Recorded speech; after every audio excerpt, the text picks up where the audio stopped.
Bien le bonjour mes poupées. Aujourd'hui on se retrouve pour fêter mes 2 ans sur YouTube.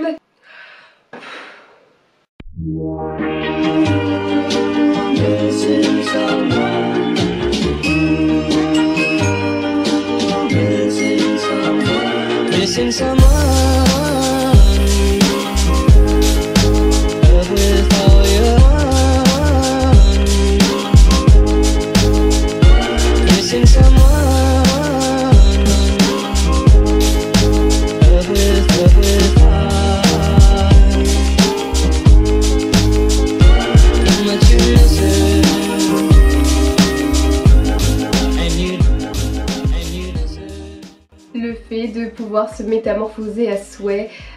Pour moi, le maquillage c'est pas juste limité à l'image traditionnelle qu'on a d'embellir un visage, ça va beaucoup plus loin que ça. Certes, ça y contribue en grande majorité, hein, mais c'est utilisé pour bien d'autres choses.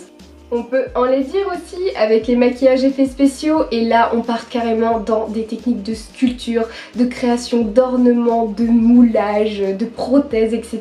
qu'on voit pas mal au cinéma, donc ça c'est encore autre chose. On a aussi le maquillage de thanatopraxie servant à conserver une belle image du défunt pour ses proches. Et ouais, faut pas les oublier, ce sont de grands make-up artistes eux aussi. Il y a aussi le maquillage artistique, donc ce que je fais, beaucoup utilisé pour les shootings, défilés, théâtre, cabaret.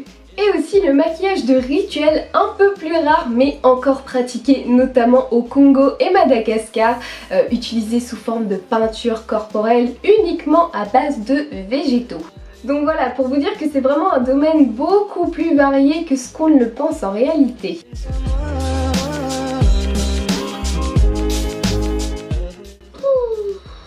Ben il y en a plein. Mais ceux que j'utilise le plus souvent, ça reste NYX Professional Makeup, Zoeva, Makeup Forever, Benefit et un peu Too Faced quand même. Un petit peu, mais un petit peu tous les jours quand même.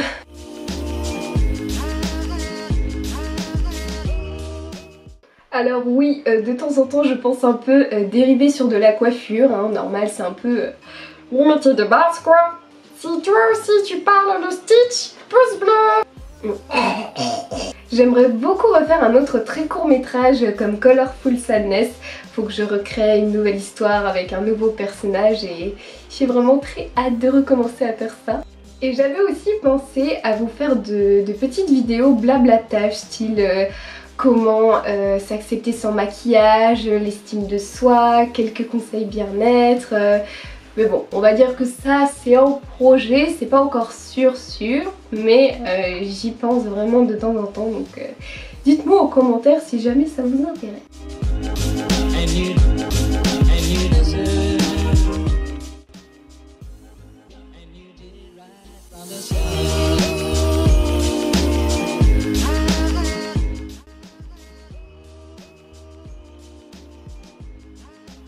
Je l'attendais cette question de merde.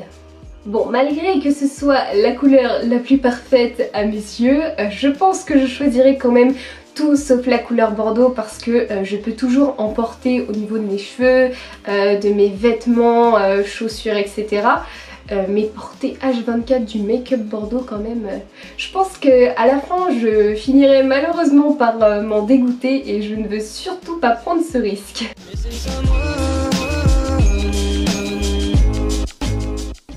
J'étais en BP coiffure et je participais à un championnat de France en catégorie mode, et à côté il y avait un autre concours dont je ne participais pas qui était la catégorie mariée. Et quand j'ai vu leur défilé final avec robe, coiffure, ornements et maquillage artistique, mais oh my god! J'étais émerveillée quoi, je trouvais ça sublime, c'était magnifique à voir, un vrai plaisir des yeux. Je me rappelle comme si c'était hier. Et je me suis dit mais c'est ça putain, c'est ça qui manque à mes coiffures, un maquillage de folie. Et c'est donc à partir de là que j'ai commencé à m'intéresser au monde du make-up.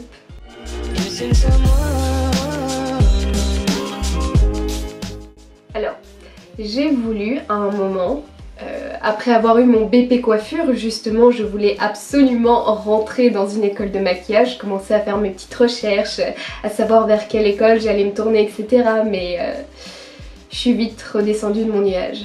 Déjà par rapport au prix, clairement payer 10 000 € en moyenne l'année pour un diplôme qui n'est malheureusement pas reconnu par l'État, ça fait un petit peu chier quand même. Il y avait des témoignages d'anciens élèves qui se plaignaient comme quoi pour la plupart ils n'avaient pas terminé leur programme, que l'école vendait beaucoup de rêves à l'extérieur mais qu'une fois à l'intérieur bah c'était pas vraiment la même chose.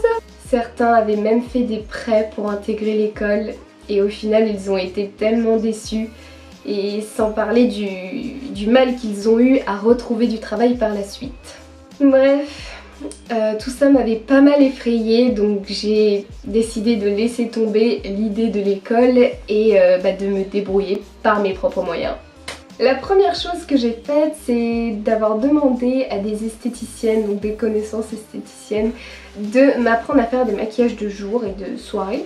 Et en échange, moi je leur faisais leur couleur, leur coupe, c'était un échange de bons procédés. Et une fois que je me suis sentie plus à l'aise, j'ai commencé à apprendre le maquillage artistique sur YouTube, et de temps en temps je demandais à des make-up artistes sur les réseaux sociaux voilà, de me corriger, de me donner des astuces, des conseils qui pourraient me faire progresser. Puis petit à petit j'en suis arrivée là, en l'espace de 2 ans, donc certes mes maquillages ne sont pas parfaits aux yeux de tout le monde, mais je trouve ça déjà pas mal, sachant que il y a 2 ans je savais à peine utiliser des pinceaux.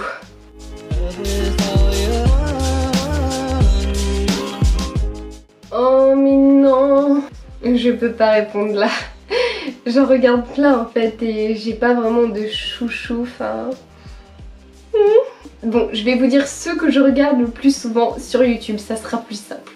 Donc on a Maybe Artist, Pretty Crazy, Mona Purple Pony... Oh... J'ai oublié de dire Marion Caméléon aussi. Bon, je vais plutôt essayer de faire un top 6, hein, je pense que ça rentrera mieux. Donc on a dit Maybe Artist, Pretty Crazy, Mona Purple Pony, Anaïs Marion, Marion Caméléon et Perrine Botiadit. En vrai, il y en a trop plein hein, qui restent derrière, mais je suis obligée de faire un choix.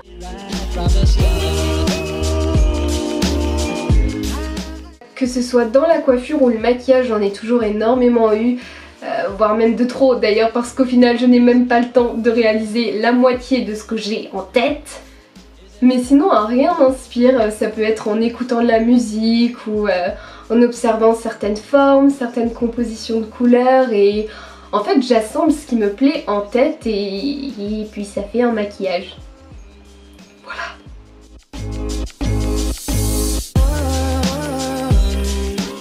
Oui, je le fais toute seule en m'aidant du retardateur, c'est assez comique à voir. D'ailleurs, si vous voulez voir ces fameux autoportraits de mes maquillages, je vous invite à me suivre sur Instagram. C'est là où je suis la plus active, où je donne le plus signe de vie.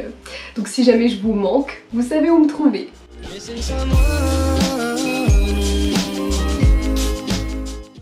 Alors au niveau de l'éclairage, j'utilise un kit de softbox, tout ce qui est de plus simple, et en caméra j'utilise le Panasonic Lumix G80 que j'aime vraiment de tout mon cœur et de tout mon argent.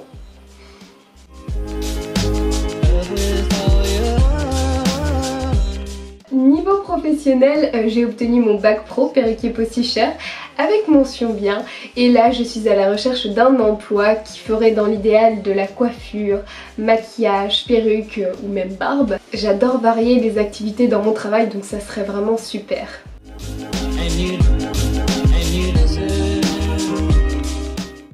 Je pense que ça serait Lime Crime, déjà parce que j'adore leur univers, leurs inspirations, puis j'ai jamais été déçue d'un seul de leurs produits, je crois. Ouais, comparé à d'autres marques, j'ai jamais été déçue d'un de leurs produits, et puis ils ont des packaging de folie quoi.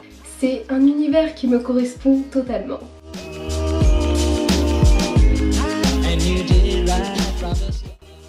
Bah non, justement ce sont mes proches et mes amis qui m'ont poussé à faire des vidéos sur YouTube, donc de ce côté là j'ai jamais eu de critique. Et si je devais donner des conseils à ceux qui veulent se lancer, je dirais que ça serait de le faire par plaisir. Ne le faites pas automatiquement pour l'argent, il n'y a que très peu de youtubeurs qui arrivent à en vivre réellement. Ah oui, et apprenez aussi à ne pas prêter attention aux chiffres, au nombre d'abonnés, de likes, de commentaires, etc. Moi, la première année, je me bouffais la vie avec ça. Genre par exemple, si je perdais 2 abonnés dans la nuit, mais je faisais une syncope et je remettais tout mon travail en question. C'était horrible. Mais bon, cette année, je n'y ai plus prêté attention, surtout à cause de ces putains d'algorithmes qui ne font qu'empirer les choses. Je me concentre uniquement sur mon travail, je donne le meilleur de moi-même, je kiffe.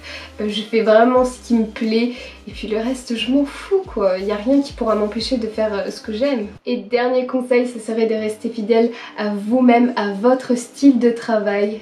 Ne pas chercher tout bêtement à recopier ce que font les autres car on cherchera toujours à regarder un youtubeur original avec un contenu qu'on n'a pas l'habitude de voir plutôt qu'une réplique d'un youtubeur dans un autre corps, ça n'a aucun intérêt.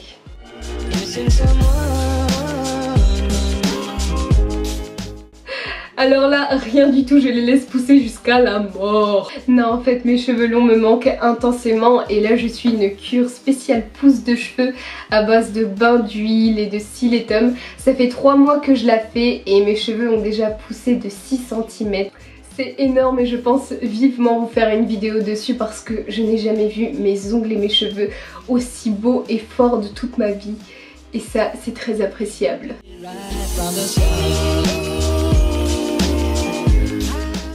Alors si je compte l'installation et la désinstallation du matériel, ça fait 1 heure. La réalisation du maquillage, 4-5 heures. Plus les photos, 1 heure. Donc on tourne facilement entre 6-7 heures de travail pour une vidéo et encore j'ai pas compté les heures de montage.